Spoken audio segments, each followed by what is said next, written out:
उत्तर प्रदेशના social media Patel Prahladbhai.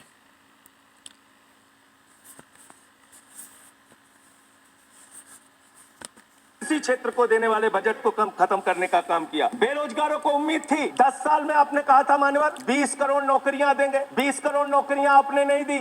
फिर नौजवानों ने कहा नौकरी दो नौकरी दो, फिर आपने कहा पकौड़ा तल लो पकौड़ा तल लो, फिर आपने कहा पान की दुकान लगा लो पान की दुकान लगा लो, फिर आपने कहा 4 साल की नौकरी कर लो सेना में, 4 साल की नौकरी। मैं मानवर आपके माध्यम से भारत के प्रधानमंत्री से बड़ी विनम्रता पूर्वक पूछना चाहता हूं, देश के प्रधानमंत्री को 73 साल की उम्र में तीसरी बार प्रधानमंत्री बनना है, लेकिन किसान का बेटा नौजवान सेना में 4 साल की नौकरी करेगा, ये भेदभाव क्यों है? मैं पूछना चाहता हूं मान्यवर, आपके माध्यम से इस सरकार से जानना चाहता हूं, अगली योजना क्या आएगी आपकी? आप कह रहे हो इंटर्नशिप योजना, ट्रेनिंग योजना, 5,000 रुपए की ट्रेनिंग ले लो, 5,000 रुपए की ट्रेनिंग ले लो। मान्यवर 5,000 रुपए की ट्रेनिंग 500 बड़ी कंपनियों में आप देंगे। मुझे भारत की 100 कंपनियां आप बता दीजिए जिसमें एक कंपनी में आप 4,000 ट्रेनी रख सकते हैं। एक कंपनी बता दीजिए जिसमें आप 4,000 प्रशिक्षु आप रख सकते हैं ट्रेनिंग के तौर पे। ये भी आपका आंकड़ा सिर्फ एक जुमला है, इसके अलावा कुछ नहीं है। आज अब मुझे लगता है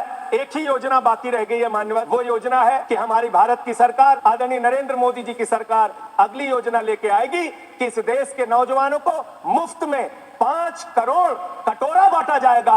भीख मांगो योजना लाने का काम ये लोग करेंगे। मान्यवर इस देश में आपने अर्थव्यवस्था को लेकर कहा आप पांचवी बड़ी अर्थव्यवस्था है। वो 5वीं बड़ी अर्थव्यवस्था का लाभ किसको मिल रहा है? आपके चंद पूंजीपति मित्रों को, जिसका 16 लाख करोड़ रुपए आपने माफ किया, जो हजारों करोड़ लूटकर हिंदुस्तान से चले गए। मान्यवर मैं बड़ी विनम्रता पूर्वक कहना चाहता हूँ, मित्रों बड़ी डिलीटेड जी डिफिकल्टी ठीक है सर। मान्यवर मैं बड़ी विनम्रता पूर्वक आपके माध्यम से पूछना चाहता हूं, क्या इस देश की अर्थव्यवस्था में रेडी पटरी वालों का कोई योगदान नहीं? जो 10 करोड़ रेडी पटरी वाले पूरे देश में हैं, उनका कोई योगदान नहीं है क्या मान्यवर? वो भी सरकार को टैक्स भरते हैं। आपकी सरकार उनको भी फूटी आंख से देखना नहीं चाहती। आपने रेडी पटरी वालों को कहा अपने नाम के आगे नेम प्लेट लगाओ, अपने नाम के आगे नेम प्लेट लगाओ। हिंदू हो कि मुसलमान, दलित हो कि पीछे आदिवासी हो, क्या हो ये बताओ।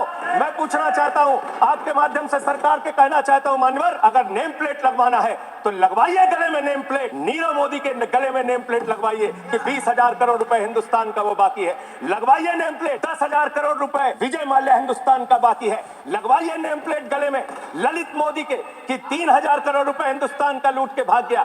लगवाइए नेम प्लेट मान्यवर।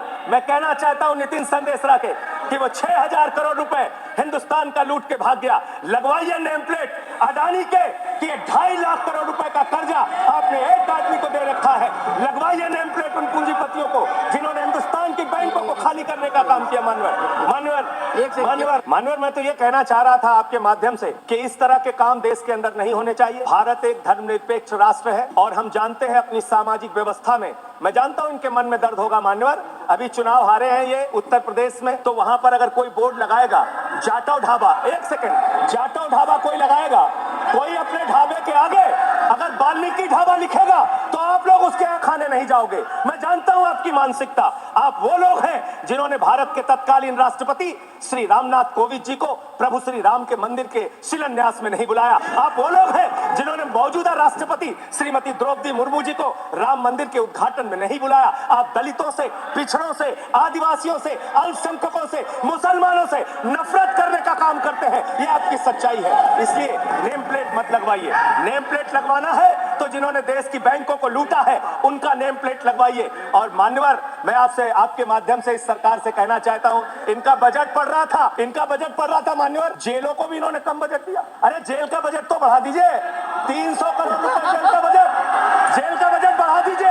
अरे अभी हमको जेल में भेजा है, कल तुमको जेल में आना है, तुम सबको जेल में आना है। जेल का बजट बढ़ा दो, जेलों को ठीक कर दो, अगला नंबर तुम्हारा है, जेल में आना है, कम जेलों को तो ठीक कर दो, अगला नंबर तुम्हारा। मैं जेल के बजट पे बोल रहा हूँ मानवर, मैं जेल के बजट पे 1 सेकंड 300 करोड़ दिया, इनको जेल में आना है। 1 सेकंड सदन के नेताजी से मैं अनुरोध करूंगा कि ये बहुत मार्मिक अपील है जेल का बजट बढ़ाने के लिए, और इस पर आप गौर फरमाइए। धन्यवाद सर। ठीक है ना, धन्यवाद सर। एक प्रश्न भी है मान्यवर इसका ध्यान रखा जाएगा। इन्होंने न्यायपालिकाओं के लिए जो बजट रखा वो नाकाफी है। 5 करोड़ केसेस पेंडिंग है इस देश के अंदर और 6 लाख लोगों को पूरे देश में जेलों में रखा गया है, जिसमें करीब करीब 76% अंडर ट्रायल है। इसका मतलब आपका मकसद न्याय दिलाना नहीं है, आपका मकसद किसी मामले की सच्चाई तक पहुंचना नहीं है, आपका मकसद है पकड़ पकड़ के एक एक व्यक्ति को जेल में डालना। आपने दिल्ली के मुख्यमंत्री को, जिनकी शुगर 36 बार 50 से नीचे जा चुकी है, आपने दिल्ली के मुख्यमंत्री को पकड़ के जेल में डाल दिया। नहीं मानवर, अब इनको बार बार मौका मत दीजिए, मुझे अपनी बात पूरी करने दीजिए। I am not yielding sir, I am not. आपने 2 बार हैट्रिक बना लिया इन्होंने सर। दिल्ली के मुख्यमंत्री को सर इन्होंने पकड़ के जेल में डाल के रखा, दिल्ली के शिक्षा मंत्री को इन्होंने 2 साल से जेल में रखा, दिल्ली के स्वास्थ्य मंत्री को इन्होंने 2 साल से जेल में रखा। आप एक एक विपक्ष के नेता को पकड़ पकड़ के जेल में डालते हैं। हेमंत सोरेन को मुख्यमंत्री को जेल में आपने रखा, संजय रावत को जेल में रखा, अनिल देशमुख को जेल में रखा, सबको पकड़ पकड़ के आप जेल में रखते हैं। बंगाल के 3 मंत्रियों को आपने पकड़ के जेल में रखा। आपका मकसद ट्रायल कराना नहीं, न्याय दिलाना नहीं, आपका मकसद हम लोगों को पकड़ के जेल में रखना है। जितना जेल में डालोगे, जितना जेल में डालोगे, मैं आपसे कहना चाहता हूं, जितना जेल में डालोगे उतना गर्त में जाओगे। जिसने भी ये राजनीति की है उसका समापन हो गया है। अभी 240 पे पहुंचे हो, कल 24 पे पहुंचोगे, इसके बाद 2 पे भी आओगे। मैं तो 1-2 मिनट और मैं बस कह के अपनी बात खत्म करूंगा, मेरे टाइम में से उसको काट लीजिएगा। मान्यवर, भेदभाव की बात, सबसे भेदभाव इनको करना है। मुसलमानों से भेदभाव, सिखों से भेदभाव, ईसाइयों से भेदभाव, दलितों से भेदभाव, पिछड़ों से भेदभाव, और अब राज्यों से भेदभाव, राज्यों से भी भेदभाव, महिलाओं से भेदभाव, राज्यों से भेदभाव। क्या भेदभाव किया सर इन्होंने? 2,32,000 करोड़ रुपए, 2,32,000 करोड़ रुपए दिल्ली के लोगों ने सरकार के केंद्रीय खजाने में टैक्स के रूप में दिया, जीएसटी और इनकम टैक्स के रूप में। बदले में हमको कितना मिलता है? 0।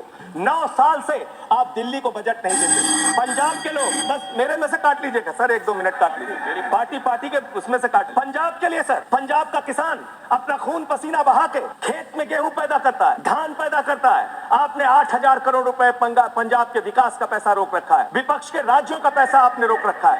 ये भेदभाव क्यों कर रहे हैं आप क्यों कर रहे हैं? आप लिखते हैं राज्यों के विकास से देश का विकास है, ये आप राज्यों का विकास कर रहे हैं। एक एक करके टारगेट करके विपक्षी राज्यों के साथ आपने भेदभाव करने का काम किया। और अंत में कोई मुझे कह रहा था सारे बजट कम किए, शिक्षा के बजट को भी आपने कम कर दिया। मैंने इन लोगों से कहा शिक्षा से इनका कोई लेना देना नहीं है, शिक्षा से इनका कोई लेना देना नहीं। मानवर, क्यों लेना देना नहीं है? क्योंकि दिल्ली विश्वविद्यालय में मनुस्मृति पढ़ाने जा रहे हैं ये लोग। मनुस्मृति पढ़ाएंगे कि दलितों के, पिछड़ों के, जिनको आप शूद्र कहते हैं, आप शूद्र कहते हैं, अगर वो श्लोक सुन लेंगे तो उनके कान में पारा आप कैसे डालेंगे?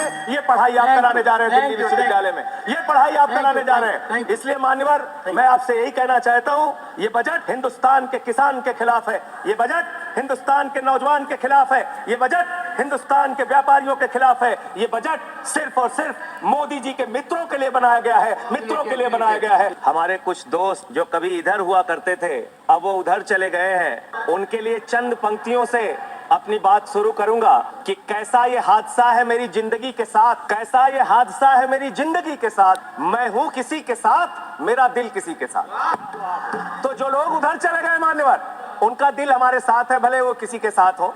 मान्यवर, इस बजट का बहुत ढोल पीटा जा रहा है कि बड़ा क्रांतिकारी, बड़ा अच्छा बजट, बड़ा विकसित भारत का बजट है। ये बजट क्या है मान्यवर? पूरे देश को पता चलना चाहिए कि भारत माता की सेना रक्षा के लिए जो बजट आता है, उस बजट में कटौती करने का काम किया गया। 9.6% से घटाकर 9.43% किया गया।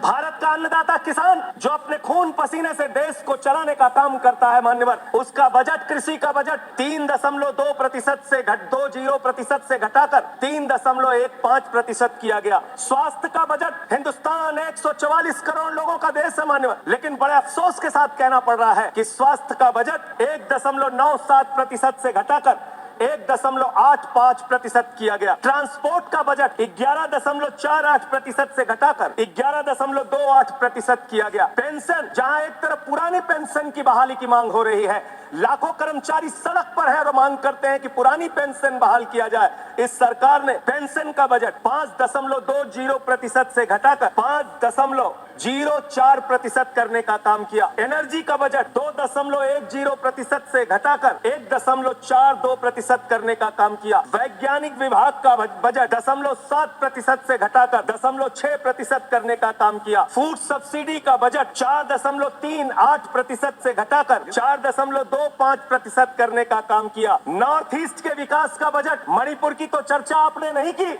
लेकिन नॉर्थ ईस्ट के विकास का बजट आपने 0.13% से घटाकर 0.12% करने का काम किया। सामाजिक कल्याण जिसमें आपका बिल्कुल यकीन नहीं है, उसका भी बजट आपने घटाया, 1.22% से घटाकर 1.17% करने का काम किया।